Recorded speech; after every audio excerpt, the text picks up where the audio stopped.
मछरी कबरी ये रामा ठाना लड़ैया ये रामा ठाना लड़ैया हो।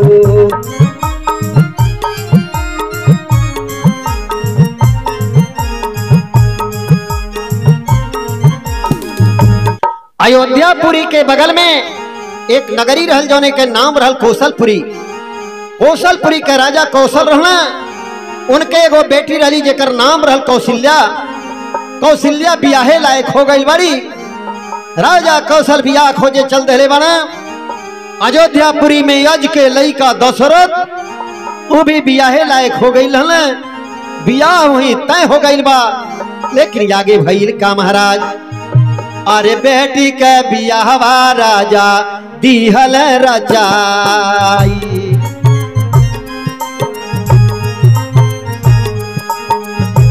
दिहल रचाई हो दिहल रचाई, बेटी के बियाहवा राजा दिहल रचाई।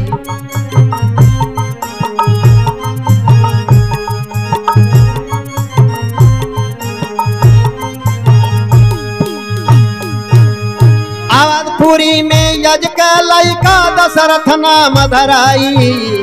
दशरथ नाम धराई।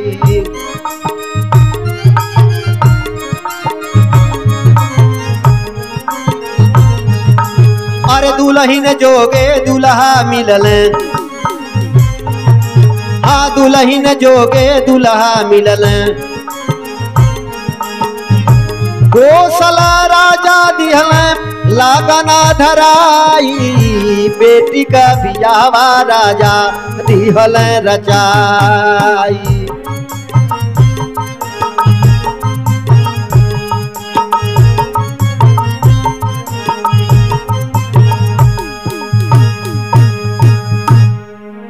यहर कौशल्या और दशरथ के बियाह तय हो गई बा।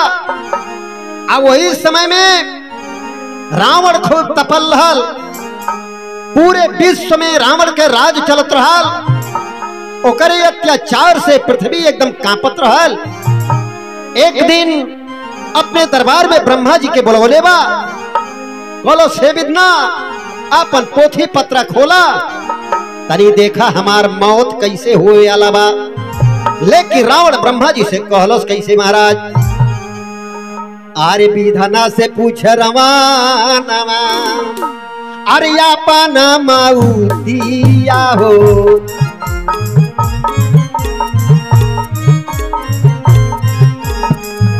अपना माउतिया ए रामा, अपना माउतिया हो।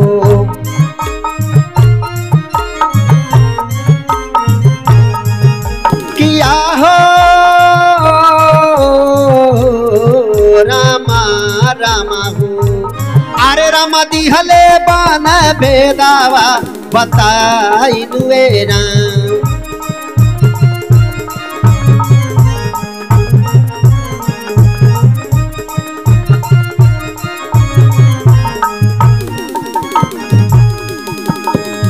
रामा जी के हाथ से होई तोहा रोबा धनवा रमनवा तोहा रोबा धनवा हो।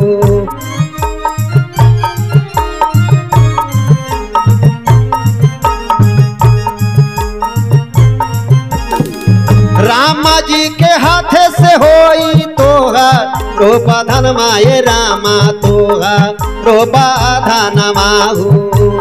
अरे राम दशरथ कौशल्या दिह जनमाई ये राम।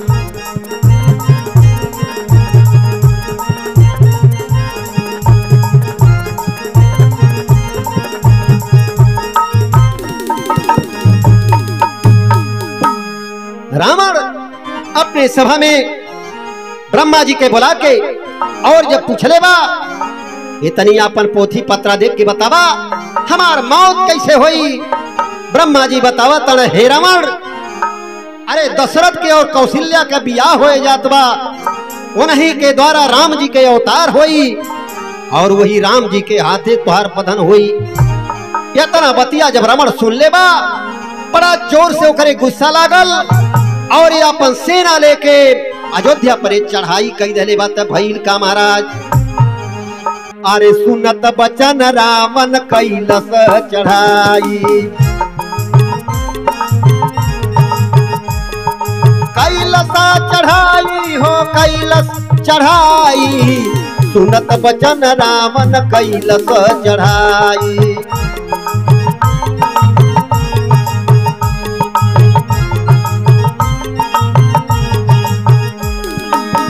अवध नगरिया कैसे न सब मारे, दशरथ के खोजे लागल ध्यानवा लगाई, सुनत बचन रावण कैलस चढ़ाई।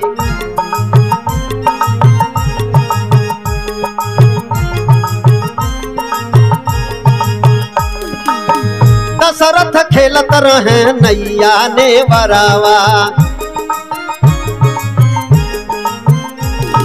दशरथ खेलत रहे नैया ने वरावा। नैया के दूरी देला सरजू में डुबाई, सुनत बचन रावण कैलस चढ़ाई।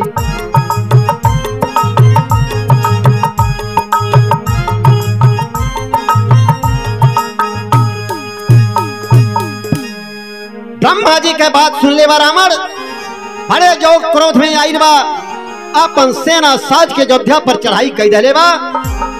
जितना सेना सामने आई लिया सबके विध्वंस कई दले बा। एक बाद राजा दशरथ के खोजता, खोजत खोजत जाके सरजू नदी में पौले बा। सरजू नदी में राजा दशरथ अपने मंत्री और अपने तमाम सहयोगिन के साथ में नाय नेवारा खेलत रहने हैं। अब वही जब देखले बा एड़ा से मरले बा, नाय खंड खंड टूट गई लिया, सब लोग वही सरजू में डूब गई बा। एकरे बाद यहाँ से रावण चल दहले बा कौशलपुरी के लिए। अरे अवधपुरी से चला रवनवा कौशलपुरी में जाई, कौशलपुरी में जाई।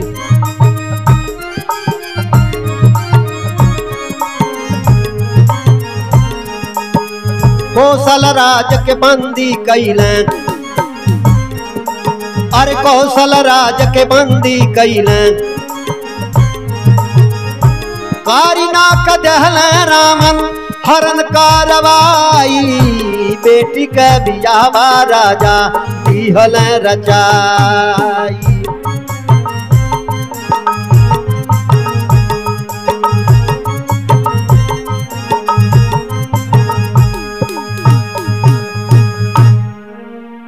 यहाँ सरजू में राजा दशरथ के नाय तोड़ ताड़ के सबके डुबा के और यहाँ से कौशलपुरी में जब जाके पहुंचल बा, कौशल नरेश के बंदी बना ले बा और उनके बिटिया जो कौशल्या रही उनके हरण कई के वहां से लेके चल देत बा। रावण अपने मना में सोचा था कि देवता बड़े छलिया होले, अगर ये अपने लंकापुरी में कौशल्या के ले जाता नहीं हो सकाला कौनो भेष बदल के कौशल्या के हमारे यहां से उठा ले जाएं। लेकिन रावण कैलस का महाराज, काठे के सनुखिया हो करी नाम, अरे बंदा कई दिहाल हो।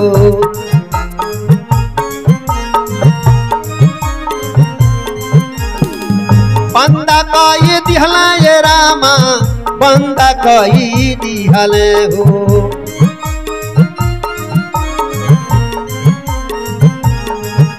किया हो रामा रामा हो, अरे रामा संघा वाले चलल पराई नुएरा।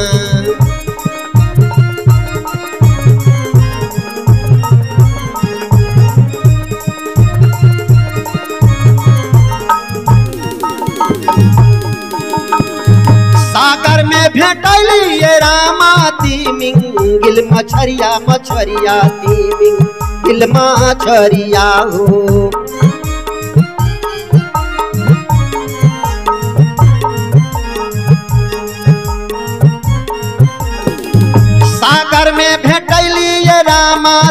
तिमिंग गिल मछरिया मछरिया तिमिंग गिल मछरिया हो। अरे राम नहीं के दिया ले थमाई दुएरा।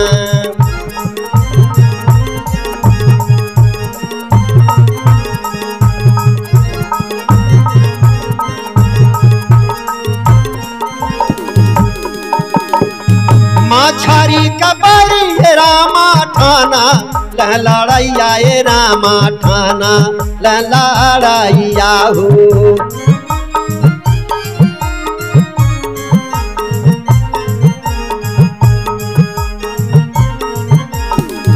मछरी कबरी रामा ठाना लड़ैया ए रामा ठाना लड़ैया हो। अरे राम बक्सा देहली रेता में धराई दुए राम।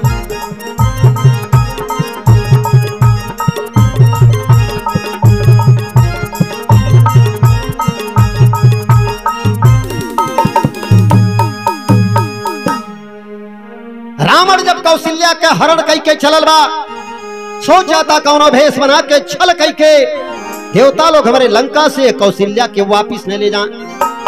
नाते से सागर में जब पहुंचल बा, वहां एक तिमिंगिल नाम का मछली रहल, आ वही मछली के रावण बक्सा सौंप देता।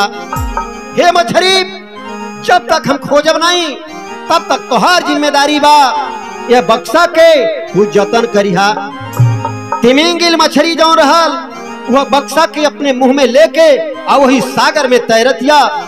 लेकिन कौनो समय आइल बा, वह मछली के जो दुश्मन रहने उसे चढ़ाई कई दहले बाड़े। वही समय में वो मछली एक बालू रेता में बक्सा के धई के और अपने दुश्मन लोगन से लड़ाई करतिया। यहर सरजू नदी में राजा दशरथ के नाव टूटल रहल, सब लोग वही में डूब गई रहने, सब लोग तो मर गई। लेकिन राजा दशरथ और सुमंत नाम का जो मंत्री रहने, ये दोनों जनी वही सरजू में बही चलन तब भइल का महाराज। आरे दुनहुन के सरजू मैया आरे ले चले बहाई।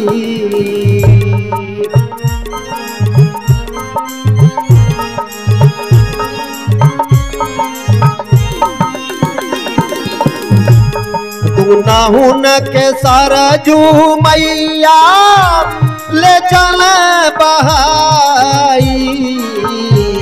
बहता बहता गईले, बहता बहता गईले गंगा में समाई।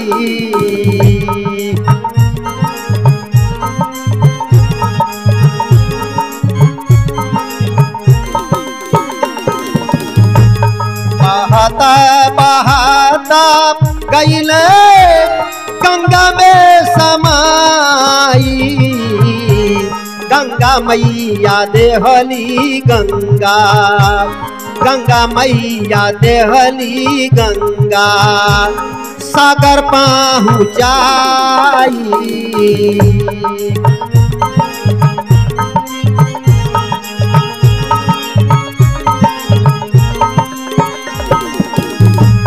गंगा मैया देहली गंगा सागर पहुँचाई। ओही बालू रे तावा हो दूनो, ओही बालू रे तावा हो दूनो पहुँचल जाई।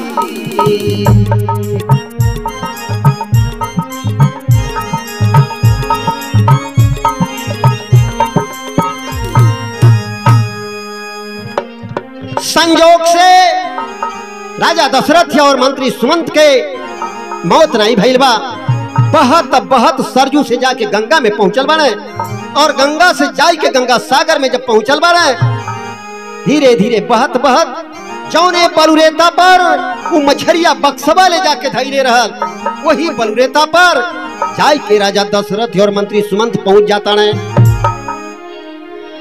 थोड़ा सा समथाई के जब नजर चारों तरफ डालता तो देखा तने एगो काठे के बक्सा बा, दोनों जनी कैले का महाराज, दोनों जनी बक्सा के दिहले खोलाई, दिहले खोलाई हो, दिहले खोलाई, दोनों जनी बक्सा के दिहले खोलाई।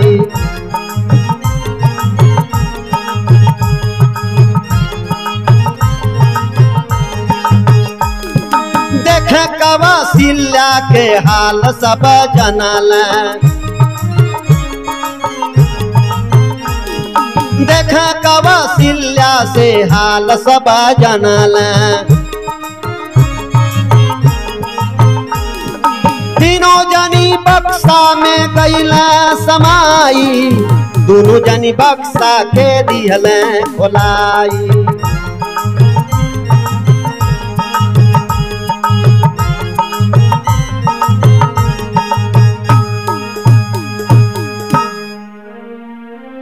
मंत्री सुमंत और राजा दशरथ दोनों जनी मिलके जब बक्सा के खोले बने, ओमन देखा तड़ी तो कौशल्या यही में बा, हाल चाल पूछे लगना, दोनों तरफ से सब हाल जानकारी भाई। कौशल्या बतौली, रावण हमार हरण करके और काठे के बक्सा में बंद करके और ले आके मोछली के थमा दहले बा। वही सागर के टापू में कौशल्या और राजा दशरथ गंधर्व विवाह कैले बने और तीनों जनी फिर वही बक्सा में समा गई बने और कोनो तरह से वो बक्सा के बंद कैले बने। मछली जब अपने दुश्मन से छुट्टी पौले बा लड़ाई करके, फिर वह बक्सा के अपने मुंह में ले बा और उस सागर में तैरे लागलिया। रावण ब्रह्मा जी के अपने सभा में बोलवले बा, ब्रह्मा जी से कहता, हे ब्रह्मा तू तो कहत हला राम हमार बध करी है, कौशल्या और दशरथ के बियाह होई, उनके द्वारा राम का पैदाइश होई, राम हमार बध करी है, लेकिन तोहर लिखनी हम सब गलत कही देली। ब्रह्मा जी कहले कैसे? रावण कहलस का महाराज, अरे देहली मिटाई हो, देहली मिटाई, अरे तोहरी लिखनिया विधना देहली मिटाई।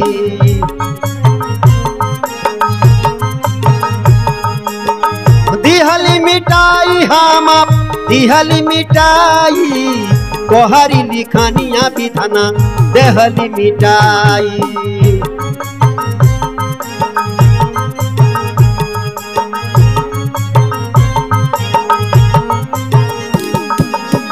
बक्सा में कई के लाइकी मछरी के देहली,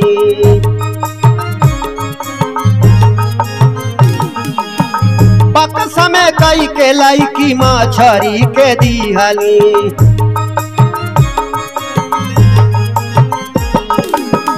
दशरथ के देहली हम चंपुर भेजाई, तोहरी लिखनिया विधना देहली मिटाई।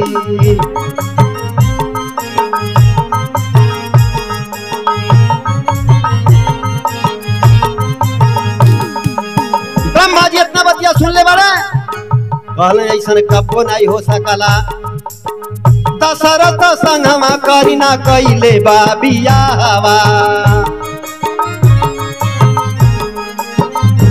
आहा कैले बा बियाहवा, रामन कैले बा बियाहवा।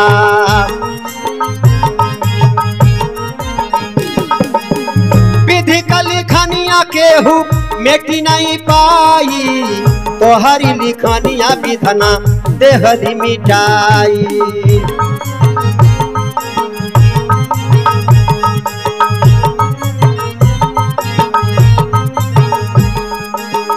यातना बतिया जब रावण सुन लेवा, कहला सी कब हो नहीं सकला।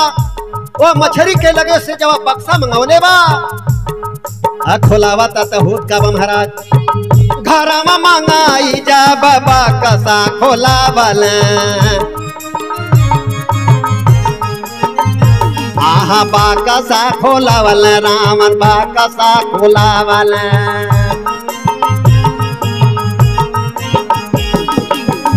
एक के बंदा कैले रहली तीनी गो देखाई तोहरी लिखनिया विधना देहली मिटाई।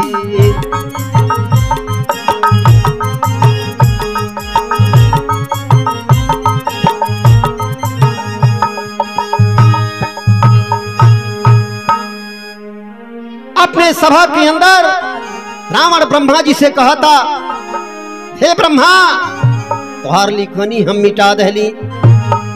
ब्रह्मा जी कहना ऐसा कबो हो नहीं सकला, हमार लिखनी मीठे वाला नहीं बा। दशरथ और कौशल्या का बियाह हो गई। इतना बतिया जब रावण सुन लेवा, वह मछरी के पास से बक्सा मंगा के जब खोल लेवा, अरे बाप रे बाप, एक के बंद कैले रहली, हमन तीन कैसे आ गई ने। रावण का दिमाग चकराए लगल, नाई रह देहिया में होश हो कि जो समय बेहोश भय रमनावा।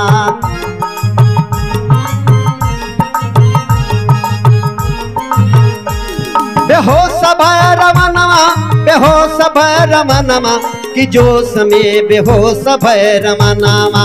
नाई रह देहिया में होश हो कि जो समय बेहोश भय रमनावा।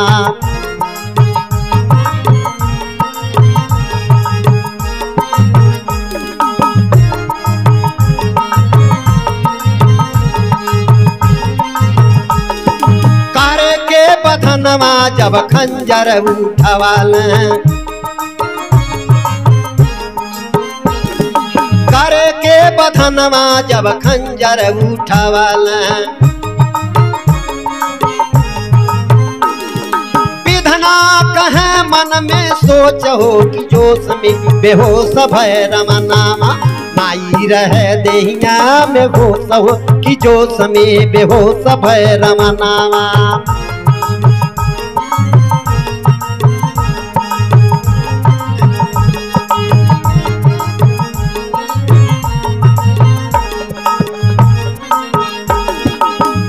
बंद कैला त तीन होई गईल,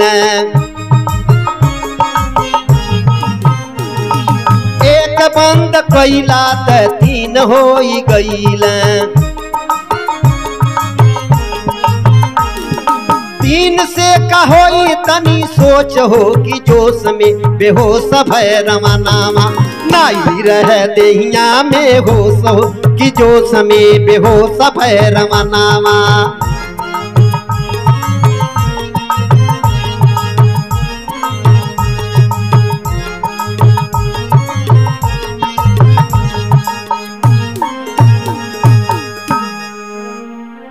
बक्सा के अंदर कौशल्या राजा दशरथ और मंत्री सुमंत के जब रावण देख लेवा, खंजर उठा ले लेवा, तीनों के यही साफ कह दे। ब्रह्मा जी रोक ले, हे रावण इतना बड़ा गलती न करिए। अरे एक बार तो एक के बंद कैले रहले, वो से तीन हो गई। अब की तीन के मरबे तो पता नहीं का हो जाई। यह ना तो सबसे बढ़िया ही बा, समय आई जौन होई तौन देखल जाई। आज तीनों के इज्जत के साथ इन्हन के घरे पहुंचवा दे। रावण वो तीनों जनी के इज्जत के साथ वह लोगन के घरे पहुंचा दे बा। कौशल नरेश अपने बिटिया के पागल बने और अपने दामाद के पागल बने, धूमधाम से खूब कायदे से ब्याह कैले बने। समय आइल बा, वही राजा दशरथ और कौशल्या के द्वारा राम जी के अवतार भइल और रावण के बधन कैले बाने। अरे तीनों जनी के यादर पूर्वक दिहले बा पहुंचाई, दिहले बा पहुंचाई।